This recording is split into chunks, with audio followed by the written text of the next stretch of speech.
Não ameis o mundo. O que é o mundo nesse texto? Por que não devemos amar o mundo? Como o mundo se apresenta? E como podemos fazer para não ceder a este amor ao mundo? Este é o tema de hoje do nosso programa. Entendes tu o que lês?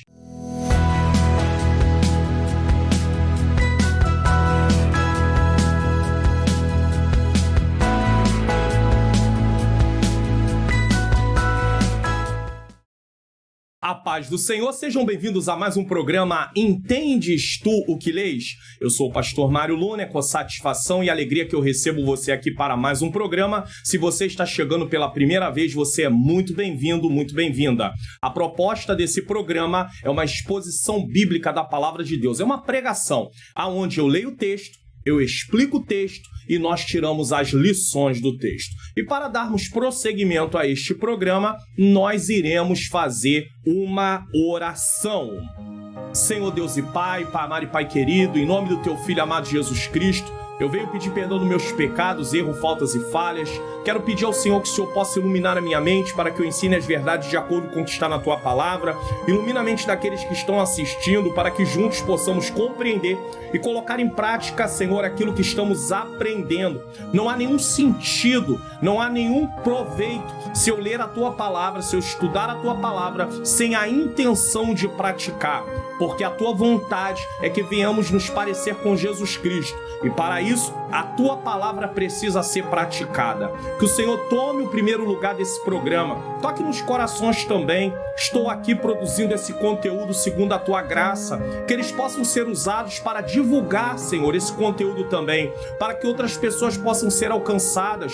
Toca no coração de cada pessoa que assistir, Senhor querido, essa mensagem, para que ela possa ser, Pai querido, um instrumento de divulgação. Eu entrego em Tuas mãos esse programa, eu entrego tudo que vai ser feito aqui mais uma vez, que a exposição da Tua palavra traga entendimento aos nossos corações, em nome de Jesus.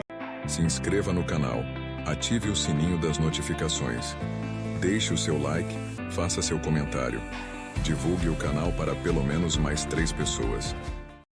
Bom, você pode fazer isso clicando no botãozinho que está aqui, compartilhar e enviar para suas redes sociais e também para o seu status. Você se tornará um divulgador da palavra de Deus. Deus tem usado a minha vida pela bondade dele para poder produzir o conteúdo e você vai ser usado para que outras pessoas sejam alcançadas. Participe também, porque o Senhor nos mandou ir e levar a palavra dele. Então, seja um divulgador da palavra do Senhor. Se essa mensagem alimentar o seu coração, se essa mensagem trouxer edificação para a sua vida, fale dessa mensagem para outras pessoas também. Você pode se inscrever no canal, ativar o sininho das notificações, colocar lá todas. Também pode deixar o seu like, não esqueça de deixar o seu like e também comentar o que você achou dessa mensagem, dessa pregação, dessa exposição bíblica. Esteja você na região norte, na região nordeste, na região centro-oeste, na região sul e na região sudeste, onde eu estou no Rio de Janeiro. Você que está na França, na Itália, no Japão, nos Estados Unidos, na Holanda, você que está também no continente africano, nos Estados Unidos, como eu já disse, você é muito bem-vindo aqui, muito bem-vinda. Esteja você em qualquer parte do mundo ou do Brasil. Bom, nós vamos dar prosseguimento aí à nossa exposição bíblica, a pregação da palavra neste programa de hoje com o tema Não Ameis o Mundo. É um tema importantíssimo. E ele está baseado na primeira epístola de João, no capítulo de número 2, no versículos de número 15 a 17. E eu quero colocar esse texto na tela para podermos ler juntos aqui. Diz assim: Não ameis o mundo nem no que o mundo há. Se alguém ama o mundo, o amor do Pai não está nele. Porque tudo o que há no mundo, a concupiscência da carne, a concupiscência dos olhos e a soberba da vida, não é do Pai, mas do mundo. E o mundo passa e a sua concupiscência, mas aquele que faz a vontade de Deus permanece para sempre.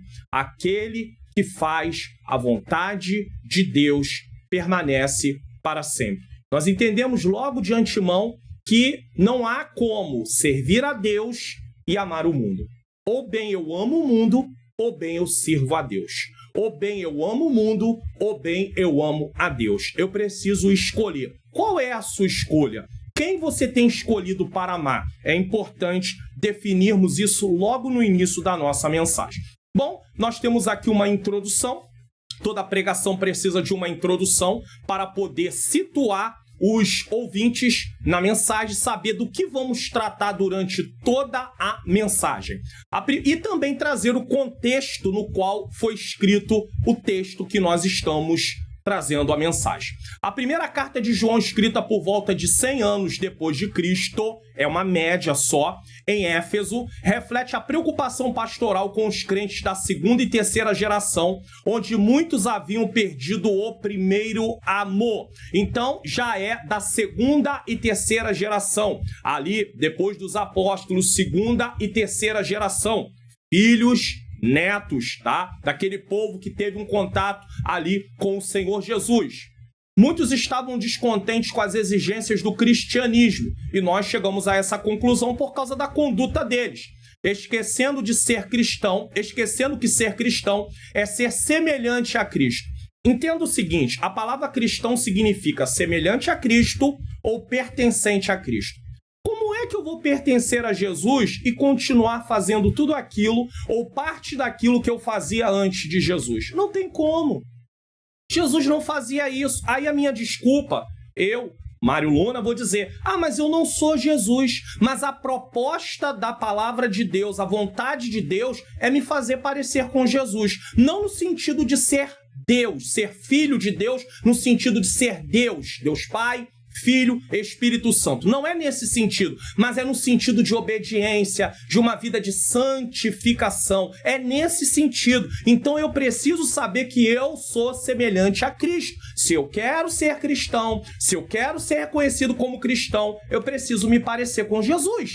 A carta enfatiza a santidade descrita no grego como ágios. Essa é a palavra.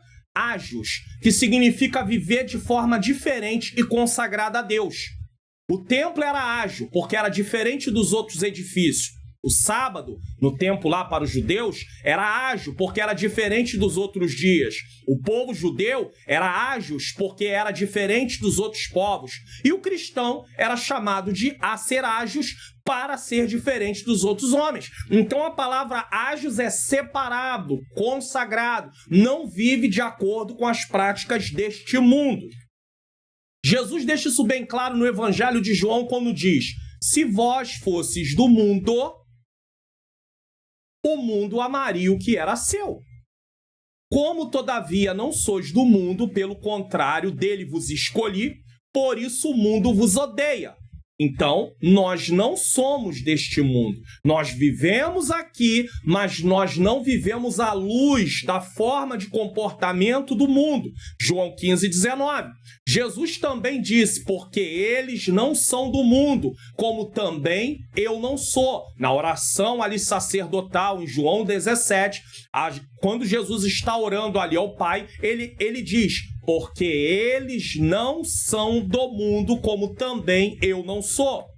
O cristianismo exigia um novo comportamento ético, como pureza moral, ética sexual. Então você entende que vida sexual é só dentro do casamento, duas pessoas casadas legalmente, não é duas pessoas que tomam a decisão de estarem morando juntas e não, precisa se casar. Precisa fazer uma aliança, um compromisso de verdade. Às vezes a pessoa vem sem esse compromisso, mas ao aceitar Jesus, ela entende que precisa ter esse compromisso. Bondade, serviço e perdão, o que era visto como desafiador, porque você precisa mudar toda a sua conduta. Um estilo de vida que já está enraizado. Muita coisa que você achava que não tinha nada a ver. E de repente você se depara com uma realidade oposta àquilo que você acreditava.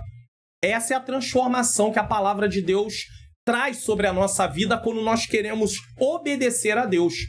Com o tempo, o entusiasmo inicial diminuiu, porque vem o primeiro amor, e aí, depois que começamos a ser confrontados, tem desafios, tem várias coisas, aí o entusiasmo vai diminuindo, tornando mais difícil resistir às práticas sociais comuns e destacar-se do mundo, ou seja, não viver à luz do mundo. Imagine Daniel, Misael, Azarias e Ananias na Babilônia.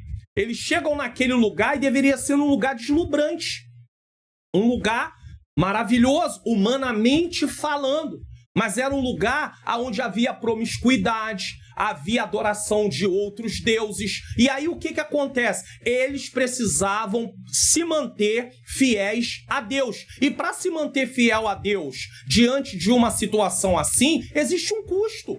Existem pessoas que não vão gostar de você, pessoas que não vão te aceitar sem você ter feito nada. O simples fato de você querer obedecer a Deus faz com que algumas pessoas te rejeitem. Mas você vai deixar de amá-las? Não, você precisa amar, você precisa cumprimentar, você precisa tratar bem. Por quê? Porque é assim que Jesus nos ensinou a fazer. Amai o próximo, independente se ele gosta, se ele não gosta, se ele aceita, se ele não aceita. Esse é o nosso papel como cristão. Precisamos viver o que a palavra de Deus ensina. Ah, pastor Mário Luna, mas não é fácil proceder dessa maneira. Às vezes a pessoa, ela não liga, a pessoa maltrata, a pessoa persegue, mas mesmo assim você precisa tratá-la bem. É o que a palavra de Deus ensina. Porque fazendo isso, você vai se comportar como Jesus se comportava. E você vai se parecer com Jesus. Fácil? Não é. É desafiador, mas o Senhor nos dá graça. Ele nos dá força, Ele nos chamou.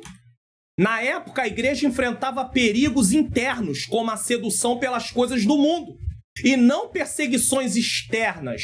É interessante que quando a carta foi escrita, não há registro de uma perseguição assim, em curso, tá? O que estava acontecendo era mais algo que vinha de dentro, no meio do próprio povo de Deus. João exorta os cristãos a rejeitarem o amor pelo mundo, pois é incompatível com o amor de Deus.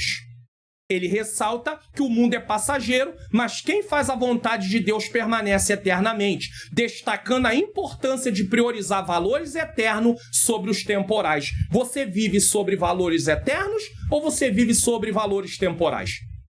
O que é a prioridade da sua vida?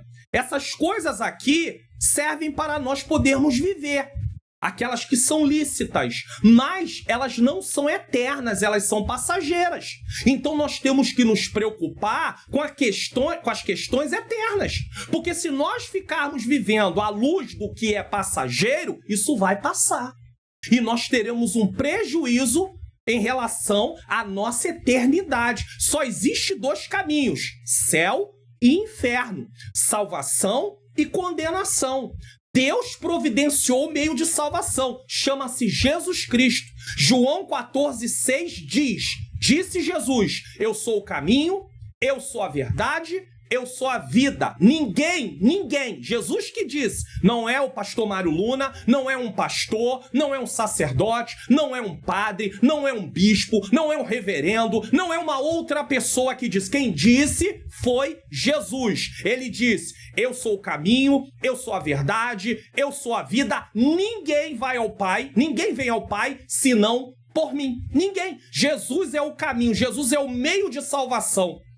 Se as pessoas quiserem salvação, precisam aceitar Jesus. Ah, não, eu estou conseguindo salvação de outro jeito. Não é verdade, a Bíblia condena, a Bíblia diz que esse não é o caminho correto. O caminho correto é Cristo, é a palavra de Deus que diz isso. Então nós ficamos com o que a palavra de Deus diz.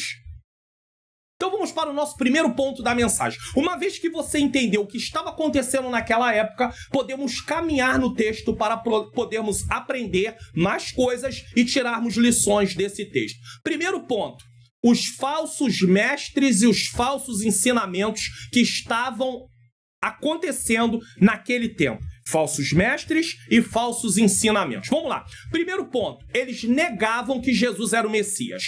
Após a destruição de Jerusalém em 70 d.C., muitos judeus tiveram dificuldade em aceitar que Jesus era o Messias, dado o estado de desolação da cidade santa e a dispersão do povo. Por que eles tiveram dificuldade? Porque eles acreditavam no Messias que ia vir restaurar e ia livrar eles do poder de Roma. Agora Roma vai lá e destrói Jerusalém, Eles dizem assim, não podia ser o Messias. Mas Jesus, em primeiro ponto, ele não veio para resgatar o povo do poder de Roma. Libertar o povo do poder de Roma. Jesus veio libertar o povo da culpa do pecado, do poder do pecado e futuramente da presença do pecado. Então eles não compreenderam isso. Essa descrença foi reforçada por falsos mestres que negavam que Jesus fosse o Cristo. Então, uma vez que eles estavam decepcionados, alguns homens se levantam para reforçar que Jesus não era o Cristo.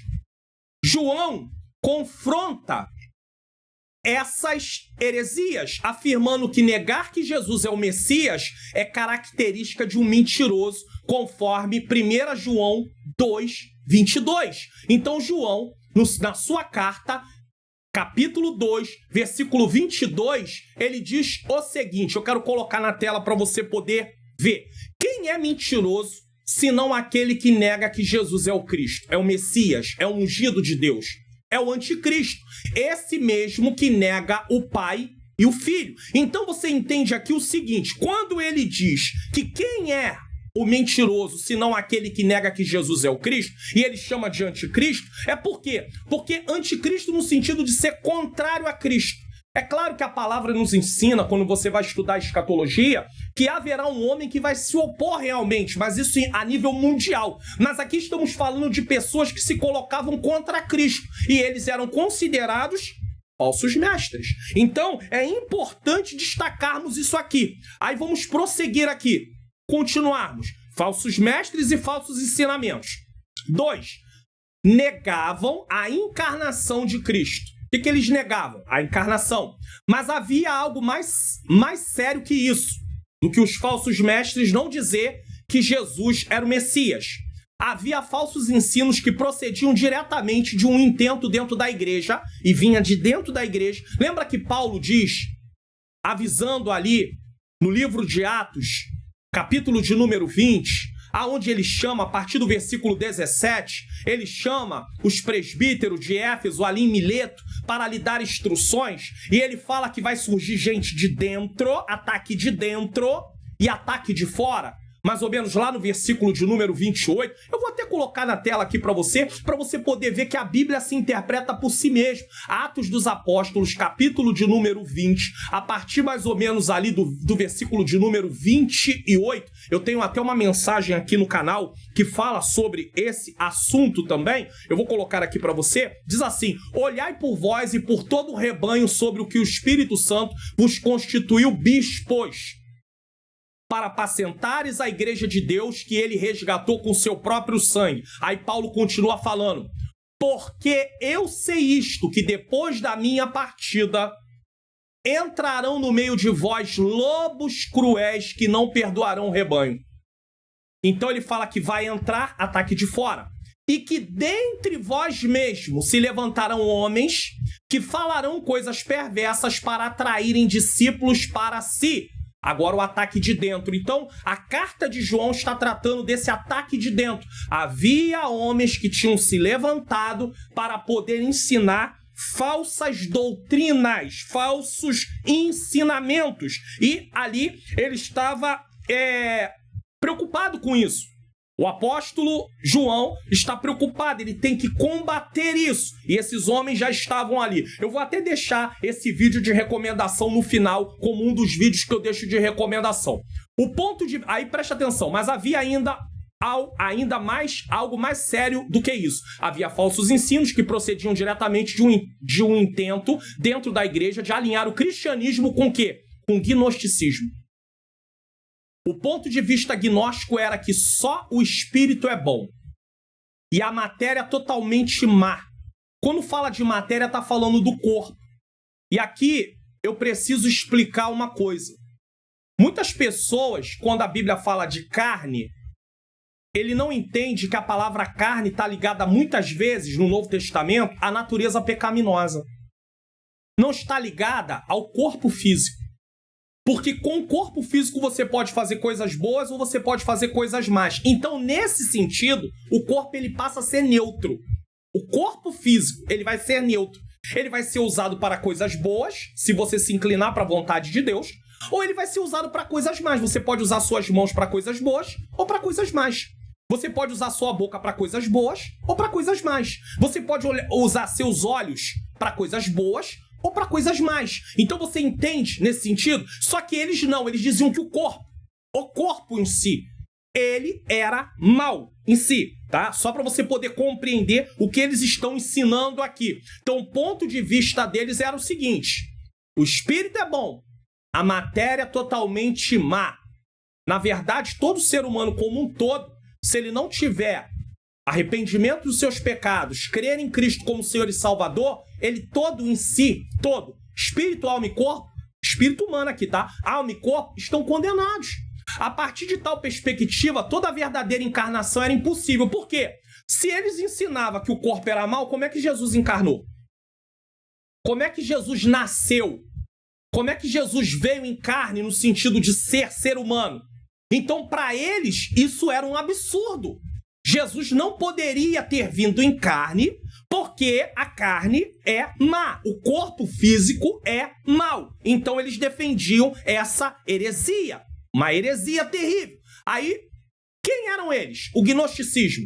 O gnosticismo era uma corrente de pensamento daquela época que estava começando a proliferar ali naquele momento. Ele ganhou muito mais força no segundo, terceiro século, mas ele já estava ali embrionariamente sendo desenvolvido, tá? O gnosticismo era uma corrente de pensamento que desprezava o corpo físico, considerando o mal enquanto via o espírito como uma emanação de Deus, ou vinha de Deus, inteiramente bom.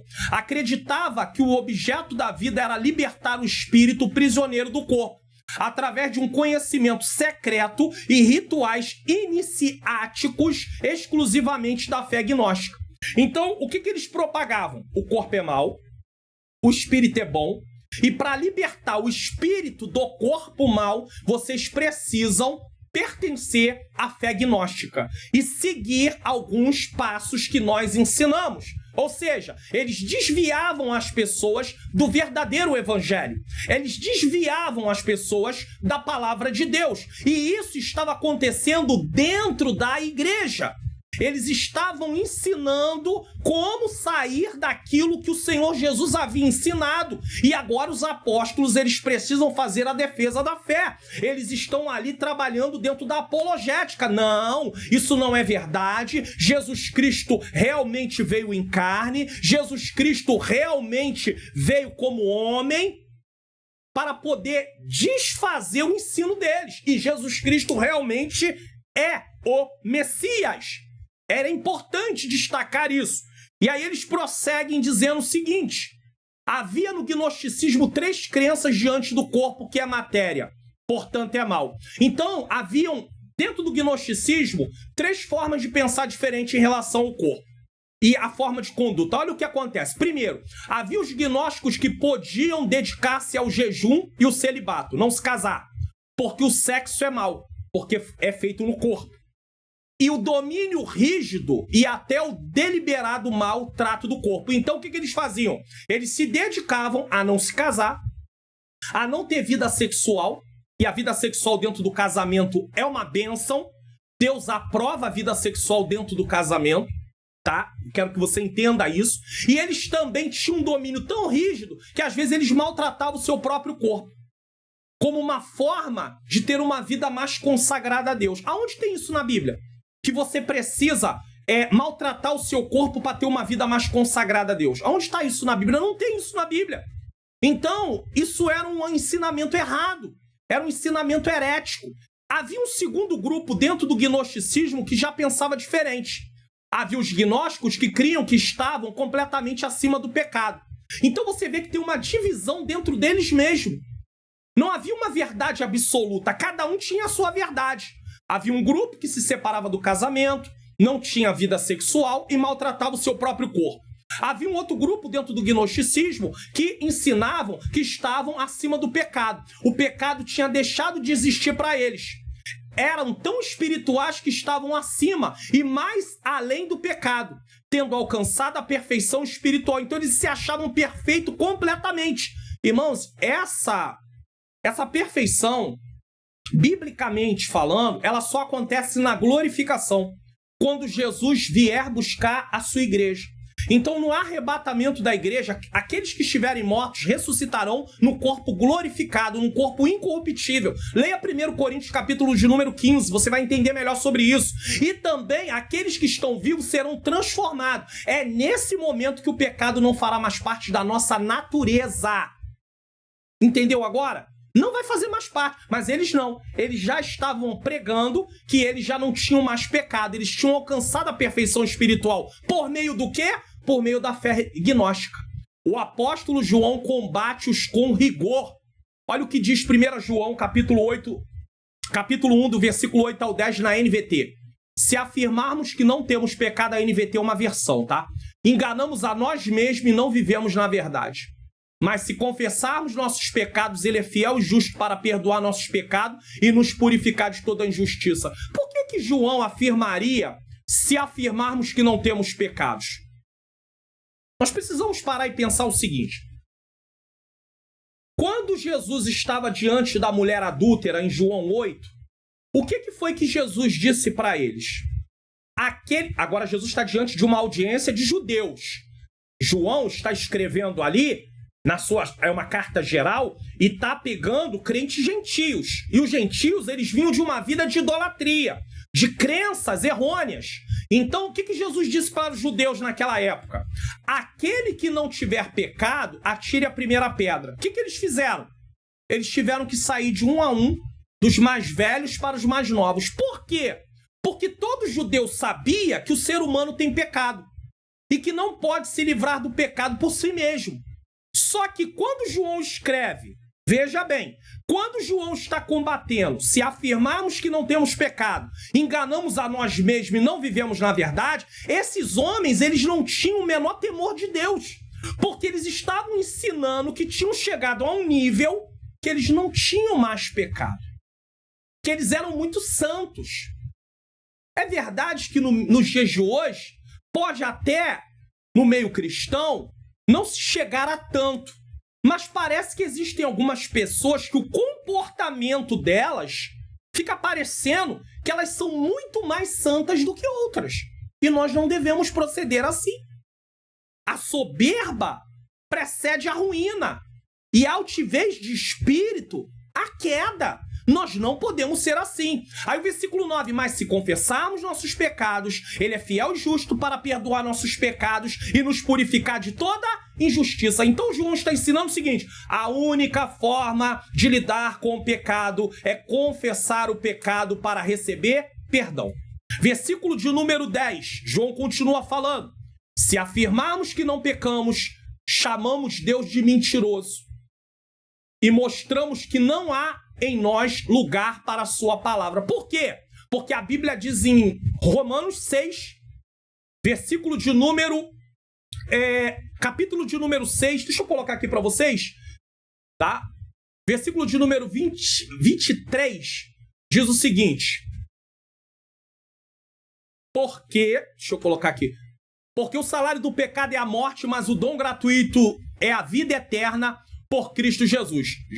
Romanos 6, 23. Mas nós temos Romanos 3, 23 também, para mostrar o seguinte, porque todos pecaram e destituídos estão da glória de Deus. Se alguém diz que não tem pecado, ele é mentiroso.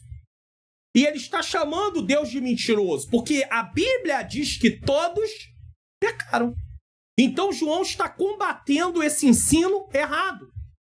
Eles também faziam acepção de pessoas. Além de dizer que não tinham pecado, eles excluíam determinadas pessoas. 1 João 4,20. Se alguém afirma, ama a Deus, mas odeia seu irmão, é mentiroso. Pois se não amamos nosso irmão, a quem vemos, como amaremos a Deus que não vemos? Eles eram exclusivistas. E havia esse é o segundo grupo. Agora olha o terceiro. O terceiro, todos os três são perigosíssimos, mas o terceiro... E havia os gnósticos que criam que desde que o corpo é totalmente mau, ele não era importante. Portanto, seus apetites e suas luxúrias, sensualidade, imoralidade sexual, libertinagem, podiam ser gratificados sem controle nem limite algum. Visto que o corpo era mau, o que a pessoa fazia com ele era indiferente. Eles sustentavam que o verdadeiro gnóstico deve conhecer, portanto, até o último do bem como do mal, tanto os topos mais profundos como os topos mais altos. Devia participar, assim, nas experiências superiores como nas baixas, segundo o caso. Para tal tipo de homem era uma obrigação pecar. E aí o que João faz? Ele também combate esse ensino. 1 João 6, portanto, se afirmarmos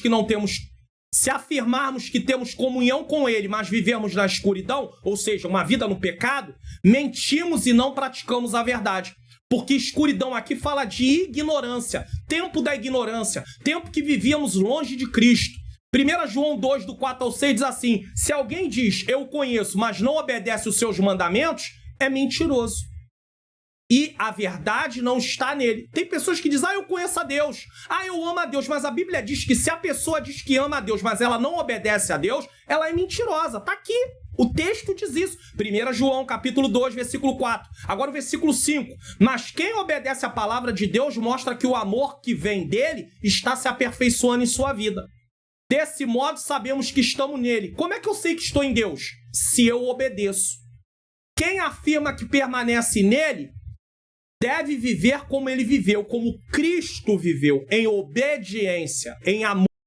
E aí, para pensar, esse último grupo, dentro dos gnósticos, esse último grupo que pensava dessa forma, eles defendiam que a pessoa podia praticar tudo o que quisesse. Tudo o que quisesse. Ele podia conhecer as coisas mais altas, mais espirituais, na maneira deles acharem, mas também deveria se entregar a tudo o que quisesse. Querendo ou não, não é isso que nós estamos vendo neste mundo, nos dias de hoje? As pessoas se entregando a tudo que querem, a tudo que acham que é bom, que é maravilhoso, que é gostoso, mas elas estão se corrompendo, elas estão se afundando, elas estão se destruindo. E Deus não criou o ser humano para se destruir. A Bíblia diz que o nosso corpo é templo do Espírito Santo para aqueles que estão em Cristo. Porque o Espírito passa a vir morar dentro de nós, o Espírito Santo. Isso não quer dizer que você não peca mais, mas isso quer dizer que você precisa viver uma vida de obediência. Isso não vai impedir com que você venha pecar no sentido não de prática, de amar aquilo, de fazer aquilo com gosto, de não se preocupar com o que está fazendo. Mas o Espírito Santo passa a viver. Nós temos agora consciência do que é certo e do que é errado, à luz da palavra de Deus. Não é consciência do que é certo e do que é errado à luz do que eu acho. Eu não posso viver pelo que eu acho, porque o que eu acho, eu tenho uma inclinação para desobedecer a Deus, humanamente falando. Eu tenho uma inclinação para satisfazer desejos pecaminosos. Então, se a minha forma de me guiar for o que eu acho, eu estou perdido. Pastor, mas eu conheço pessoas que não se entregam a determinadas coisas, mas mesmo assim ela é culpada e condenada diante do tribunal de Deus, porque a Bíblia diz que todos pecaram e destituídos estão da glória de Deus. A única forma de não ter condenação sobre a vida do ser humano é aceitando Jesus como Senhor e Salvador. Romanos 8, 1 diz, nenhuma condenação há para os que estão em Cristo Jesus. Se é para os que estão em Cristo, quem está fora de Cristo está condenado. João 3,18 diz assim, quem crê nele não é condenado, mas quem não crê já está, não vai ser, já está condenado, ele já vive nessa vida condenado. Então Deus ama a humanidade a tal ponto de ter entregado Jesus para morrer na cruz do Calvário para salvá-los, mas essa salvação só tem efeito na vida de quem aceita Jesus e de viver à luz daquilo que a palavra de Deus ensina. Não adianta dizer eu creio em Deus, mas não obedece. Eu tenho fé em Deus, mas não obedece. Isso não tem validade nenhuma. Então é importante entendermos isso. E os gnósticos daquele tempo, eles estavam ali ensinando tudo aquilo que não era correto. Aí, para finalizar esse ponto, foi nesse cenário de influências gnósticas onde participar das coisas do mundo era bom e não tinha importância, que o apóstolo João demonstra que a igreja é diferente. E não ama o mundo, Você está entendendo agora? Porque o mundo aí vai falar do sistema, nós já vamos falar disso. João escreveu sua grande carta para enfrentar uma situação ameaçadora e em defesa da fé. Olha que coisa linda, João estava ali defendendo a fé. Então, agora vamos passar para mais um ponto aqui. Segundo ponto, a ordem clara, não ameis o mundo, que é o tema dessa mensagem de hoje. 1 João capítulo 2, versículo 15. Vamos lá, não ameis o mundo. Entenda isso, porque isso é importantíssimo. Não ameis o mundo. Não ameis o mundo, nem no que o mundo há.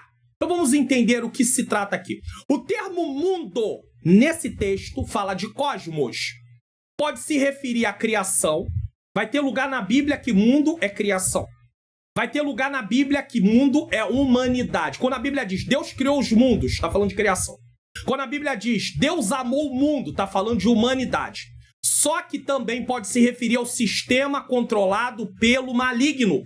No contexto de 1 João 5,19, refere-se à sociedade organizada com princípios injustos, desejos carnais, falsos valores e egoísmo. Essa é a característica do mundo.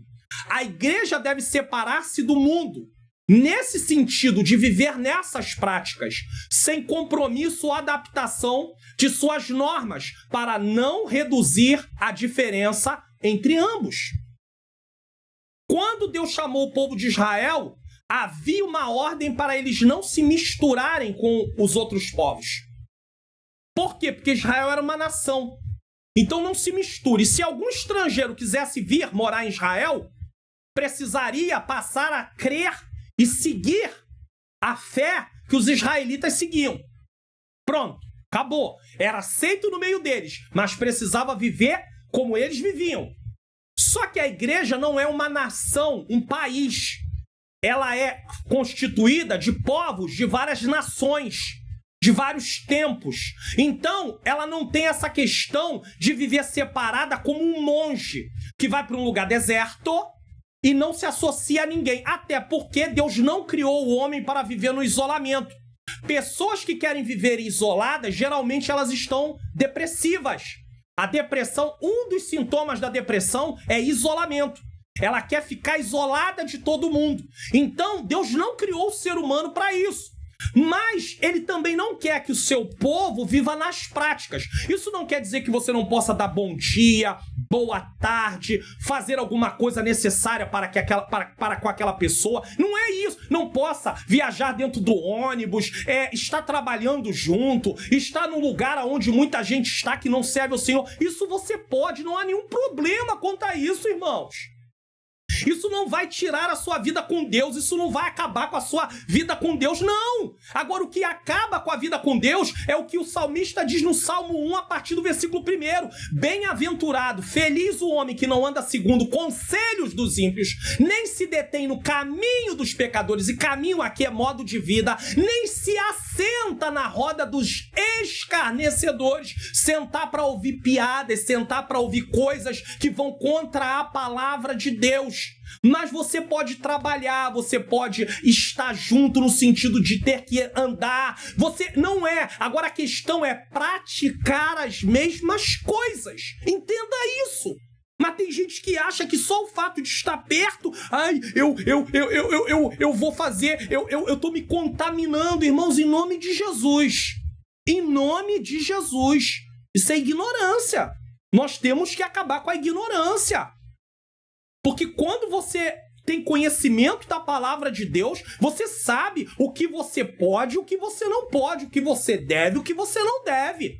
A igreja deve se separar do mundo sem compromissos ou adaptação das suas normas, que é o sistema. Só que as pessoas que vivem nessa terra, elas precisam conhecer Jesus. E se você se apartar delas, como é que você vai falar de Jesus para elas? A Bíblia manda ir por todo mundo e pregar o evangelho a toda criatura. Não é a quem você quer ou a quem você acha que merece. O amor ao mundo exclui o amor ao Pai. Versículo 15, a parte B, diz assim: se alguém ama o mundo, o amor do Pai não está nele. Vamos lá? João enfatiza que amar o mundo é colocar os desejos terrenos, as ambições egoístas e os prazeres passageiros acima de Deus. Isso é amar o mundo. É quando você coloca os desejos, as ambições e os prazeres passageiros, egoístas e terrenos acima de Deus. Essa atitude revela uma separação do propósito divino, porque Deus não nos criou para isso. O pecado é que nos leva para isso, mas Deus não nos criou para isso. Pois o coração está voltado para o mundo. O coração que está voltado para o mundo não pode estar simultaneamente voltado para Deus. Ou bem o cristão ama a Deus, ou bem o cristão ama o mundo. Os valores do mundo são incompatíveis com os valores de Deus. Você consegue misturar água e fogo? Não. Não dá para misturar água com fogo. Você consegue misturar água com óleo? Também não dá. Água é água, óleo é óleo. Pode até estar ali dentro do mesmo recipiente, mas eles estão separados. Então nós temos que ter esse entendimento. Esses valores são contrários à santidade, à humildade e à pureza exigida por Deus. Amar o mundo é adotar um padrão de vida que se opõe à vontade divina. E nós não podemos adotar esse padrão. Às vezes você está trabalhando, você trabalha. E aí no trabalho, há pessoas que não servem a Deus. Aí tem o horário do almoço e tem um cristão. Aí o que acontece? Tem cristãos que eles se deixam levar porque eles têm necessidade de serem aceitos. Aí o que eles fazem? Aí eles começam a compactuar ali. Almoçar junto não tem nenhum problema, tá conversando não tem nenhum problema, desde que a conversa não vá para um lado que está indo contra o que a palavra de Deus ensina. Aí o cristão começa a participar daquilo. E aí o que acontece? Uma vez que ele começa a participar daquilo, aquelas pessoas que não servem a Deus, elas observam isso. E elas começam a classificar aquele cristão como alguém que é um cristão falso. Não é um cristão verdadeiro. Porque se ele fosse um cristão verdadeiro, ele sabia até onde podia participar e o que não podia participar. Aí, quando você dá um bom testemunho, eles reconhecem. Quantas vezes eu já vi situações de você chegar em algum lugar e de repente eles estarem falando coisas que não devia e falar assim, para aí que o irmão chegou. Isso é respeito. Isso é consideração, mas isso vem do nada? Não, vem através de uma conduta. Vem através de um comportamento. Mas isso também, a pessoa que se comporta assim, ela é uma pessoa amigável. Ela fala, ela sorri, ela não é carrancuda, ela não se acha melhor do que ninguém. Porque se você se achar melhor do que os outros, o que acontece? Como é que as pessoas vão querer Jesus se você desfaz delas? Se você não dá a mínima para elas. Se o seu comportamento é achar que você é o máximo. Você tem que dar um bom dia, uma boa tarde. Se você trabalha junto, você tem que conversar. Que história é essa? Você é um cristão, mas você não impede. Jesus lidava com a sociedade da sua época. Ele só não vivia uma vida no pecado. Os apóstolos lidavam com as pessoas da sua época. Eles só não viviam uma vida no pecado, na prática do pecado.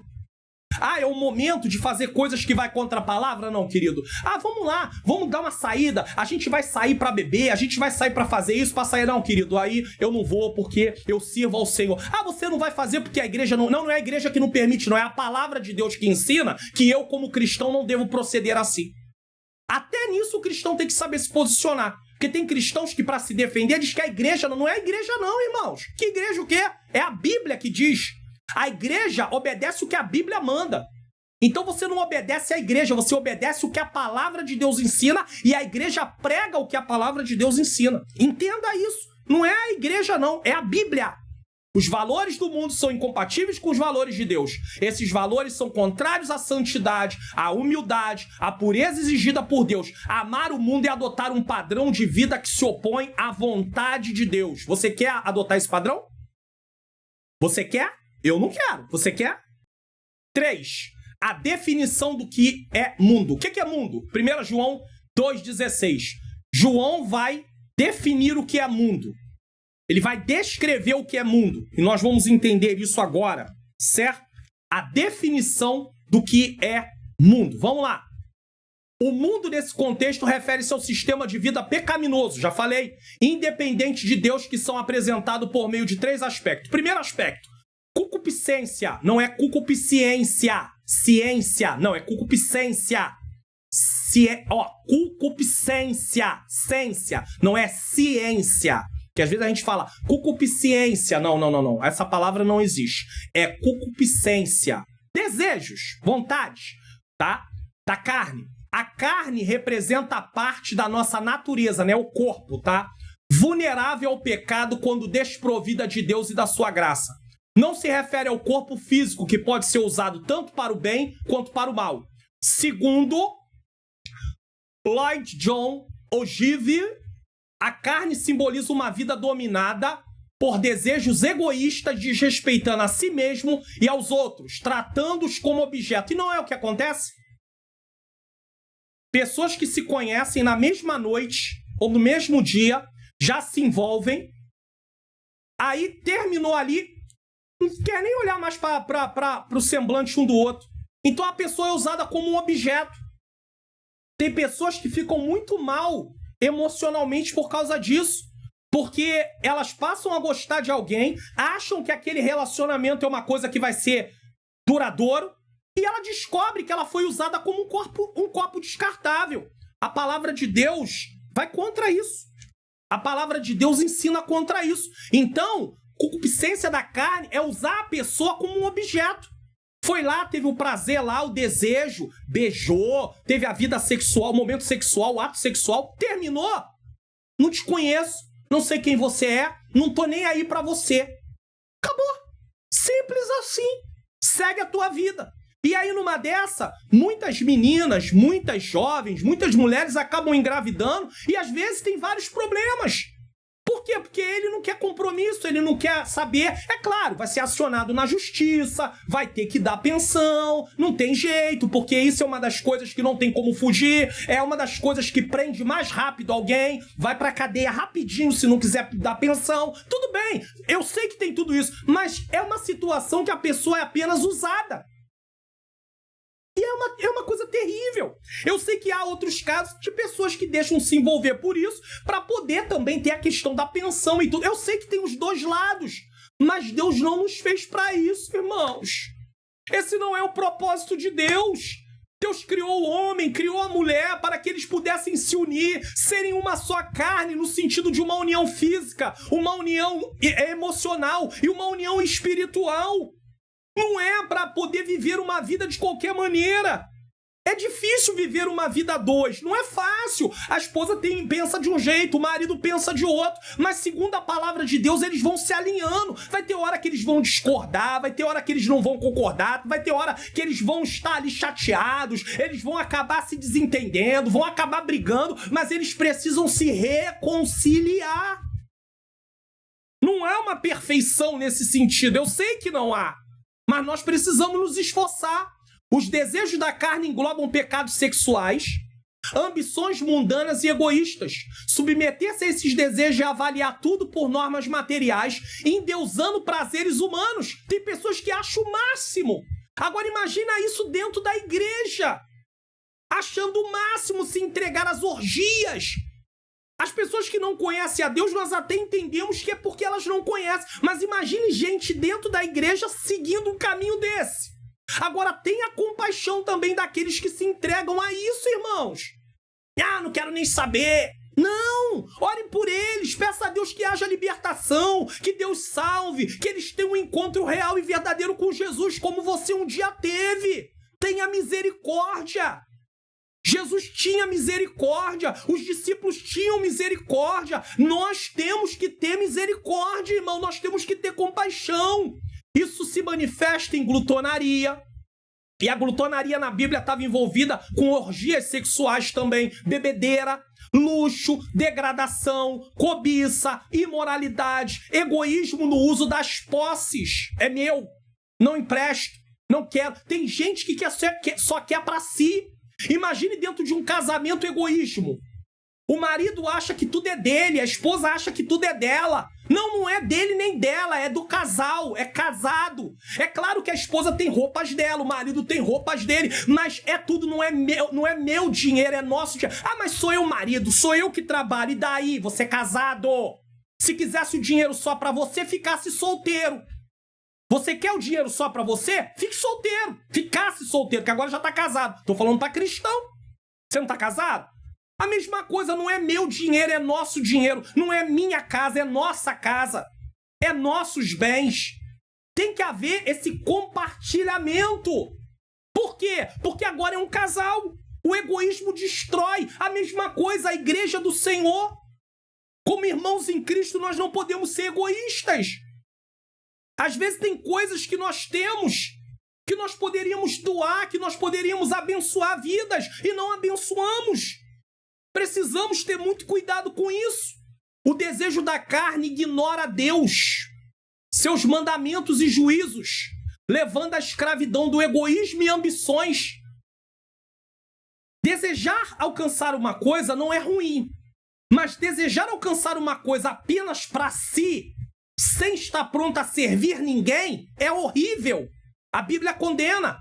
Quem busca felicidade em coisas ou pessoas se frustra, pois a verdadeira felicidade está em amar a Deus, obedecer sua vontade e cumprir seu propósito. Entenda isso. Segundo aspecto do que é amar o mundo, concupiscência dos olhos. O que é isso? A concupiscência dos olhos é o desejo pelas aparências superficiais, buscando felicidade em bens materiais e exibindo-os com vanglória. Veja que uma palavra ela só tem força bíblica, uma palavra, uma pregação só tem força se ela for bíblica. Porque o que eu estou falando aqui eu não estou inventando, tá no texto. Eu só estou explicando o que o texto diz. Então eu não estou inventando nada. Não é uma invenção da minha cabeça, a concupiscência dos olhos, sua invenção. Pastor Mário Luna inventou isso. Não, está na Bíblia. É só você ler 1 João capítulo 2, versículo 15 a 17. E o que é concupiscência dos olhos? É aparências superficiais, buscando felicidade em bens materiais e exibindo-os com vanglória. Tem gente que compra um carro e quer se exibir. Uma vez eu tive a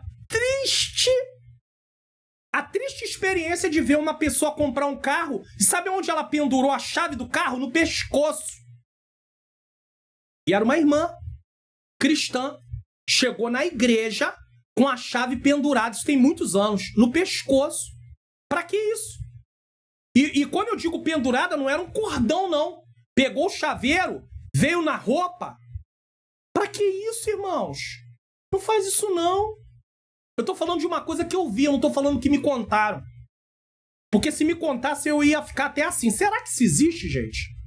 Esse espírito valoriza apenas o que é visível e temporário, ignorando o eterno. O exemplo de Acã, Josué 7:21, mostra como esse pecado pode levar à ruína pessoal e coletiva. Acã morreu juntamente com toda a sua família. A família de Acã esteve junto com ele nessa situação, por causa da sua cobiça. Em Mateus 6, 22, 23, Jesus ensina que os olhos refletem a condição interior. Olhos bons iluminam todo o corpo, mas olhos maus trazem escuridão, ignorância, simbolizando o impacto da cobiça e do amor ao dinheiro. Ele alerta contra a ganância material e suas consequências espirituais. E o último ponto, João ilustra o amor ao mundo de três aspectos: concupiscência da carne, concupiscência dos olhos e soberba da vida. O que é soberba da vida? João utiliza aqui uma palavra grega muito expressiva, a palavra alazoneia. No grego, porque a Bíblia não foi escrita em português, a Bíblia foi escrita em grego, hebraico e algumas partes em aramaico, certo? Para os velhos moralistas, o alazon era aquele indivíduo que fazia ostentação de posses e feitos e proezas que não lhe pertencia para impressionar a outros e exaltar a si mesmo em busca de reconhecimento humano em detrimento da humildade exigida por Deus, que está em Provérbios 16:18, Tiago 4:6. Você já viu aquela pessoa que adora se vangloriar? Porque eu fiz isso, porque eu fiz aquilo. Ele nunca perde, ele só ganha. Tem gente que é assim. Agora imagine assim no meio do povo de Deus.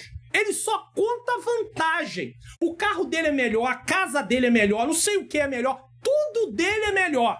Ele nunca perde.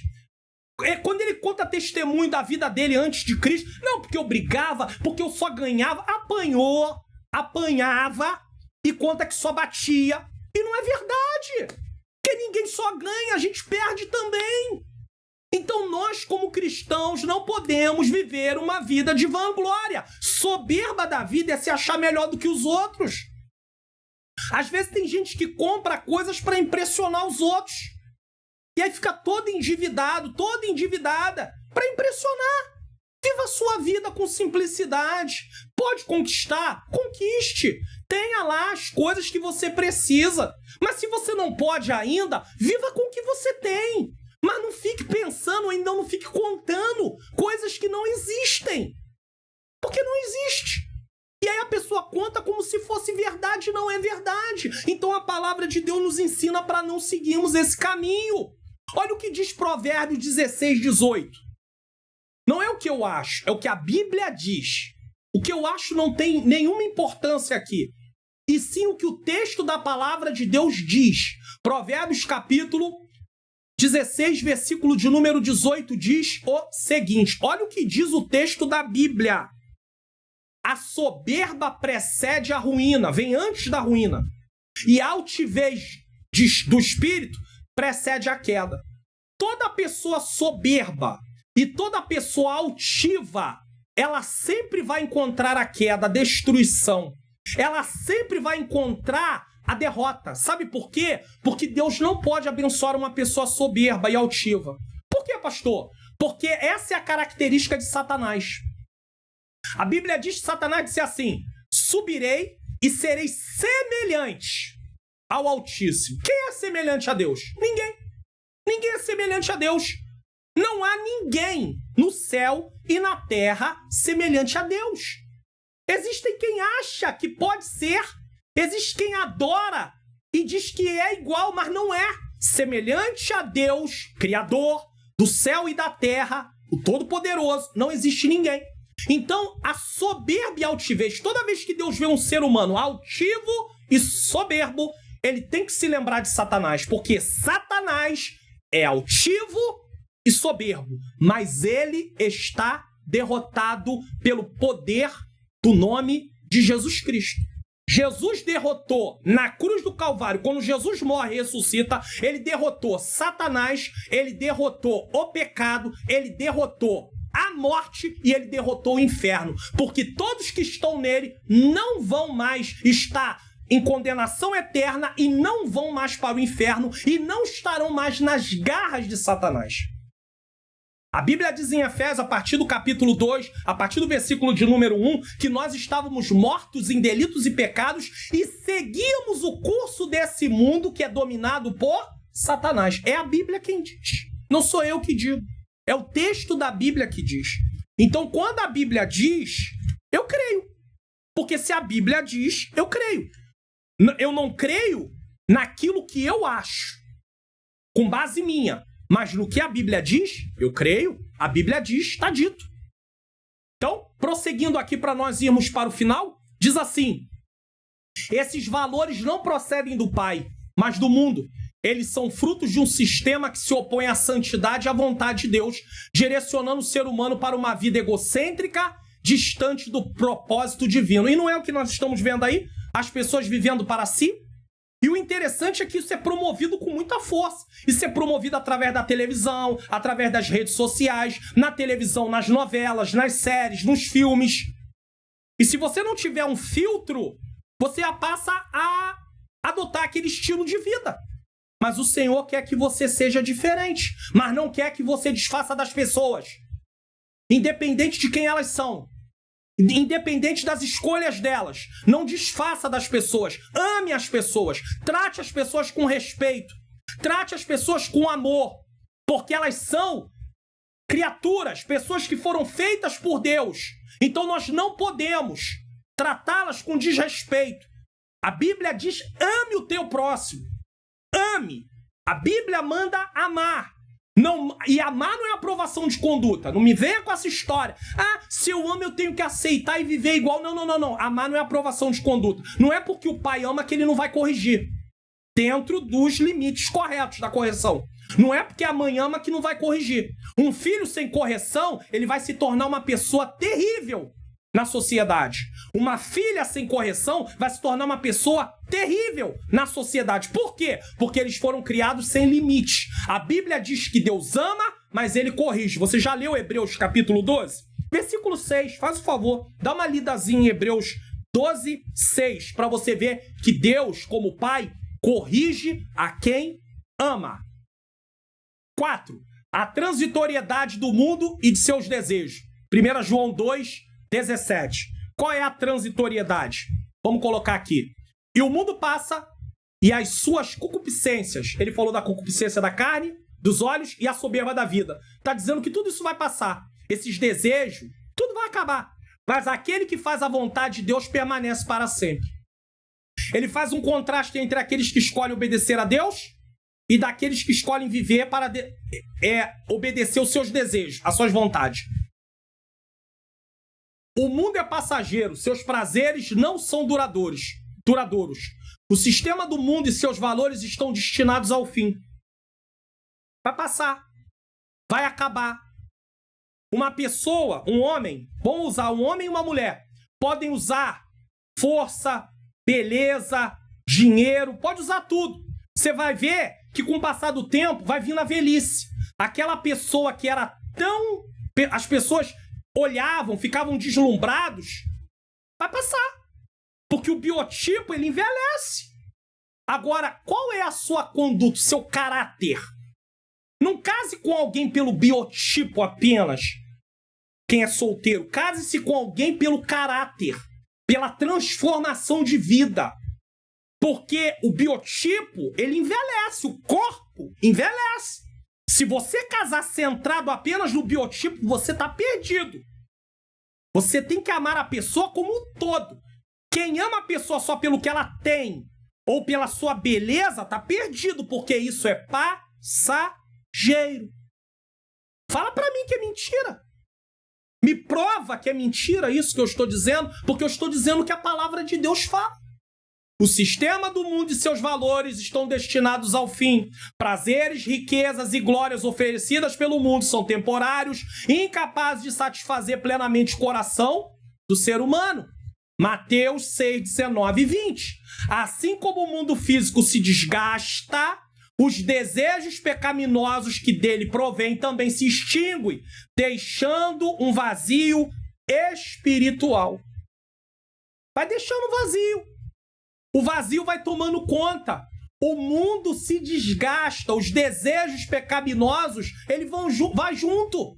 Por quê? Porque isso tudo não tem um sentido. Você não vive segundo o propósito. Riqueza, glória. Quantas pessoas viveram em glórias, tiveram riquezas? Partiram sem Cristo. Quantas pessoas acabaram ficando pobres? E aí, se a vida estiver estruturada nas coisas se a sua vida estiver estruturada nessa vida, em coisas materiais, em posses, você está perdido. Você precisa viver a vida no âmbito espiritual. Em Cristo. Em Cristo. Eu estou falando de Jesus. Eu não estou falando de religião. Eu estou falando de relacionamento com Deus. É diferente isso. Porque dentro de religiões as pessoas pensam o seguinte: eu estou fazendo isso, para alcançar aquilo, ou é uma troca. Eu faço e eu recebo porque eu faço. Não, no evangelho não é assim, não. Relacionamento com Deus, cristianismo não é isso, não. Cristianismo é se entregar a Cristo e viver segundo a sua palavra, mas não para poder ser, e sim porque somos. Primeiro Jesus te salva, depois você passa a se comportar como um salvo. Então eu não faço para receber salvação, eu faço porque eu recebi salvação. Eu vivo uma vida como um salvo, é diferente. Por isso que o cristianismo, nesse aspecto, ele é diferente de religiões. Porque ele é relacionamento com Deus. Mas nós não estamos aqui para desfazer de ninguém que tem a sua religião também. De maneira nenhuma, mas também podemos pregar o amor de Deus para aqueles que permitirem. Eu não quero saber de Jesus, eu não quero saber de cristianismo, eu não quero saber de igreja, eu não quero saber de evangelho. Então pregue com o seu testemunho, porque contra o seu testemunho ninguém pode recusar. O seu testemunho de vida é uma pregação. Isso ninguém pode te impedir. Ninguém pode te impedir de viver como um cristão.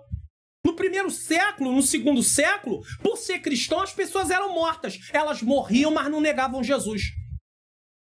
Tem gente que não entende. O cristão, ele já está morto. Ele já morreu há muito tempo. Para o mundo. Às vezes a pessoa, você vai morrer. Não, já morri. Olha o que Paulo diz em Gálatas 2:20. Já estou crucificado com Cristo. Não vivo mais eu, mas Cristo vive em mim. Sabe o que Paulo está falando aí? Ele se uniu a Cristo na sua morte. Ele está morto para os prazeres desse mundo. E ele está vivo, ele recebeu uma nova vida para viver segundo a vontade de Deus. É isso que Deus espera de mim e de você. É isso que Deus espera de mim e de você. Aquele que faz a vontade de Deus permanece eternamente. Em contraste com os que seguem a vontade com a vontade divina, em contraste, os que seguem a vontade divina experimentam uma vida que transcende essa existência. Obedecer a Deus resulta em uma comunhão eterna com Ele, baseada em uma esperança viva que não se desfaz. É só você ler João 10, 27 e 28, 1 Pedro 1, 24 e 25. Essa mensagem nos lembra que investir naquilo que é eterno, a obediência à palavra e a comunhão com Deus é o único caminho para a verdadeira vida e significado. Você quer ter uma vida de significado? Você quer ter uma vida de felicidade? Então obedeça a Deus, viva segundo a sua palavra. Pastor, é difícil, não é impossível, Deus nos dá condição para isso. Enquanto o mundo oferece gratificação momentânea, as pessoas estão aí festejando, fazendo tudo o que querem, se entregando a tudo que acham. Uns acham que é mais normal, outros acham que não é tanto normal, mesmo não servindo a Deus, mas vão se entregando. O cristão, ele não pode se entregar aos seus desejos. Aos seus desejos ele não pode, porque ele tem desejos também. Todo ser humano tem fraquezas, mas ele não pode viver uma vida entregue a essas fraquezas. Deus oferece alegria eterna. Então vamos para as lições práticas. Eu já expliquei o texto, mostrei o contexto histórico e vamos tirar algumas lições que já tiramos algumas durante o momento que eu estou trazendo a mensagem, mas agora, lições aqui práticas. Primeiro, examine o seu coração para identificar e abandonar qualquer apego ao sistema do mundo. Sistema mundano, Romanos 12, 2. O que você está apegado que tem a ver com o mundo e que você não pode fazer isso? Cuidado. Segundo, rejeite os desejos da carne. Carne aqui é natureza pecaminosa. E viva em santidade. Santidade é separação para Deus. Separação para Deus do pecado, uma vida na prática do pecado. E uma vida consagrada a serviço do reino de Deus, a serviço do próprio Deus. Buscando agradar a Deus. 1 Pedro 1, 15 e 16. Sede santo porque eu sou santo. Não é santo no sentido de ser adorado. É santo no sentido de ser separado. É ágios, separado, diferente. 3.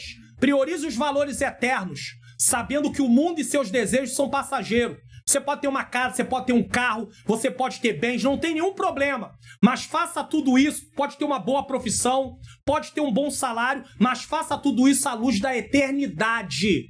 Seja humilde, seja dependente de Deus. Reconheça que o que você tem é porque o Senhor está permitindo você ter.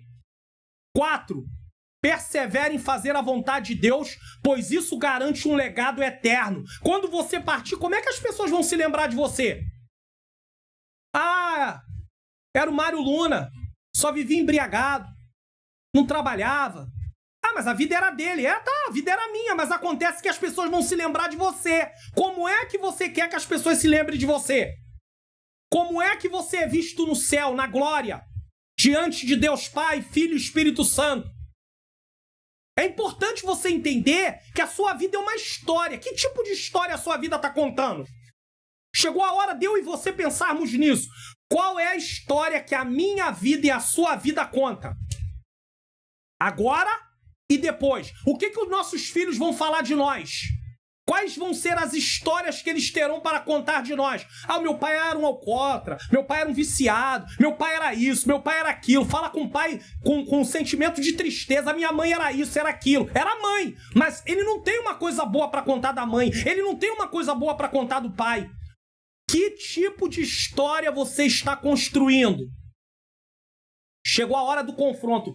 Quando esse vídeo está sendo gravado, é no início do ano de 2025. Ele vai ao ar no início do ano de 2025. Ele vai ao ar no dia 7 de janeiro de 2025. Pode ser que você já esteja vendo em 2026, 2028, 2030. Não importa. Mas aqui, nesse momento, é o início de um ano. Que tipo de história a sua vida conta? Chegou a hora de pensar. Às vezes você fica falando assim, eu quero uma vida diferente. Então muda as atitudes. Quem quer vida diferente precisa mudar as atitudes. Se as suas atitudes continuam a mesma, você vai ter a mesma vida. O ano vai terminar e você vai continuar do mesmo jeito. Mas você fala, tá falando assim, pastor? Mas a vida de muito crente, né?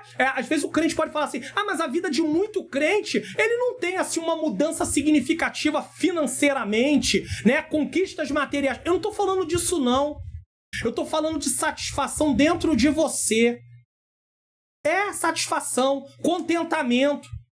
Tá na luta, mas tá em paz, tá alegre. Tem cristãos passando por lutas difíceis. Tá passando pelo desemprego, tá passando pela enfermidade, tá passando por rejeição, perseguição, tá passando por um monte de coisa, mas a fé dele continua em Deus.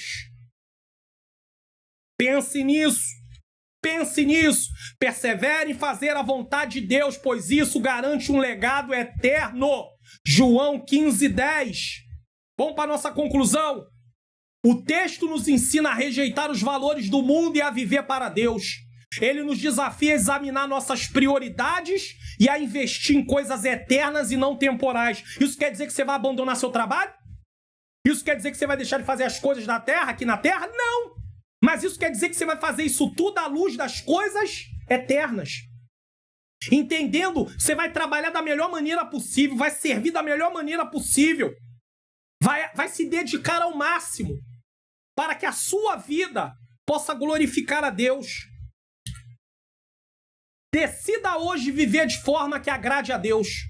Quem sabe você está me assistindo e não é cristão ainda. Você pode aceitar Jesus como seu único e suficiente Salvador. Levantar as suas mãos para Cristo, procurar uma igreja evangélica mais próxima da sua casa.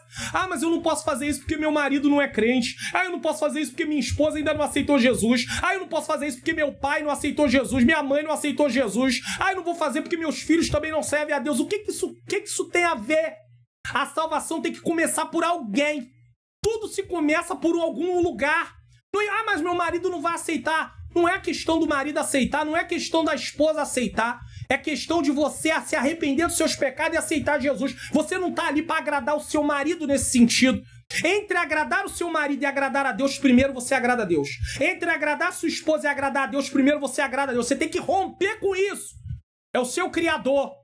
Pastor, mas eu posso perder meu relacionamento. Ei, creia que Deus pode salvar seu marido, pode salvar sua esposa, pode salvar seu pai, pode salvar sua mãe, pode salvar sua família. Deus tem poder de fazer isso, creia. Creia que Deus tem poder. E se alguém se abandonar, creia que você tomou a decisão certa de querer Jesus. Espero que isso não aconteça. Mas se vier a acontecer, saiba que você tomou a decisão, a melhor decisão da sua vida. Porque é isso que Deus espera de mim e de você. Decida hoje viver de forma que agrade a Deus, alinhando a sua vida à sua vontade. Porque só assim você experimentará a verdadeira plenitude e permanecerá para sempre. Não ameis o mundo. Mundo aqui, sistema pecaminoso, liderado por Satanás e os demônios. Está aí, trabalhando, destruindo pessoas, vidas que estão entregues a tudo que querem. E a destruição está acontecendo. Mas Jesus é aquele que muda, é aquele que transforma. Nesse momento, eu quero fazer uma oração, agradecer você que ficou até aqui, até esse momento, mas quero lembrar a você que o nosso Deus é um Deus que nos sustenta. Nos sustenta. E antes de eu fazer essa oração, eu queria apenas fazer um lembrete para você aqui. Só um pequeno lembrete para você antes de fazer essa oração. Curso online. Como facilitar meu estudo da Bíblia.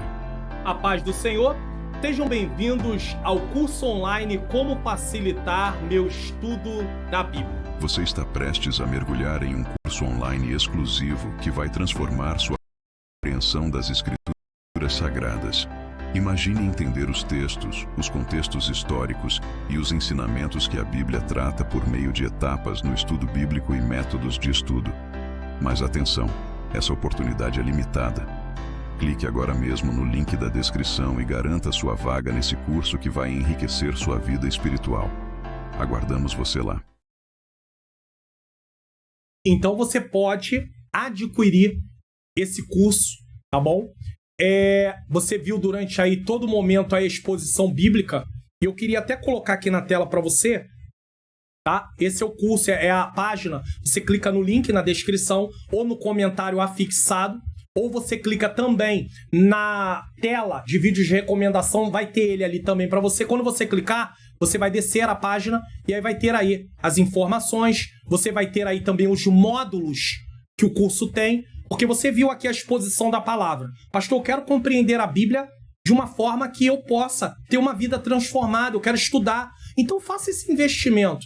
Não é uma questão de um gasto, é um investimento que você abre mão de 1 ou 2 lanches e você vai fazer um investimento que vai fazer uma grande diferença na sua vida. Faça isso. Tem uns depoimentos aqui também de alunos que fizeram o curso, que são inclusive inscritos do canal, pessoas reais. Isso aqui não é gente fictícia não, tá bom? Tem gente que fala comigo aqui pelo meu próprio WhatsApp também. Tem o certificado de conclusão e ainda tem o módulo bônus, que é um aplicativo que não é meu, mas eu ensino como usar esse aplicativo para estudar a palavra de Deus, que tem comentários, dicionários e versões diferentes da Bíblia. Então adquira hoje mesmo o seu curso Como Facilitar o Meu Estudo da Bíblia. É um curso online, já está completo.